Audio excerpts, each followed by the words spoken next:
আসসালামু আলাইকুম। এই কথা হলো ব্যাচেলারদের নিয়ে। ভাই, এই ঢাকা শহর ব্যাচেলারদের জন্য না। ব্যাচেলারদের জন্য বাসা ভাড়া পাওয়া যায় না, ঘুরতে হয়, মানুষের দ্বারে দ্বারে ঘুরতে হয়। আন্টি একটা বাসা ভাড়া দেবেন, একটা রুম ভাড়া দেবেন।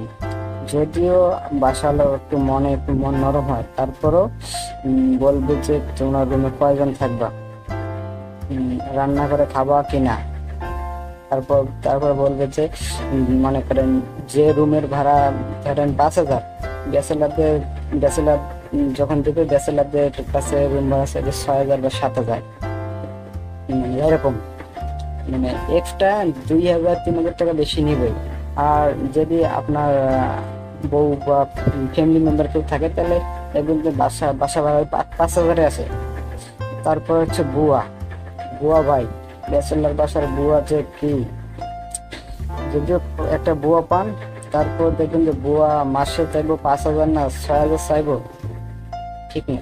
কিন্তু রান্না করবো মাত্র দুবেলা, দুবেলায় 5-6 হাজার টাকা চাইবে। এখন উপায় না, আবার ব্যাচেলাররা এখন নিজে নিজে যাই করে তাই রান্না করা খায় আর কি, মানে কোনো রকম জীবনটা বেঁচে থাকে আর কি।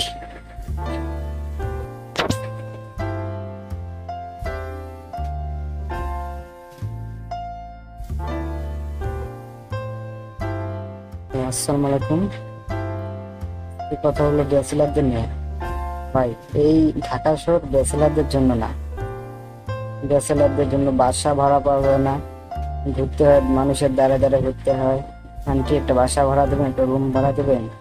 যদিও বাসালো একটু মন নরম হয়, তারপরও বলবে যে তোমার রুমে কয়জন থাকবা, রান্না করে খাবা কিনা। তারপর বলবে যে মনে করেন যে রুমের ভাড়া ধরেন 5,000, ব্যাচেলার যখন দেবে ব্যাচেলারদের কাছে রুম ভাড়া চাইবে 6,000 বা 7,000, মানে এরকম, মানে এক্সট্রা 2,000-3,000 টাকা বেশি নিবে। আর যদি আপনার বউ বা ফ্যামিলি মেম্বার কেউ থাকে, তাহলে দেখবেন যে বাসা বাসা ভাড়া 5,000 আছে। তারপর হচ্ছে বুয়া।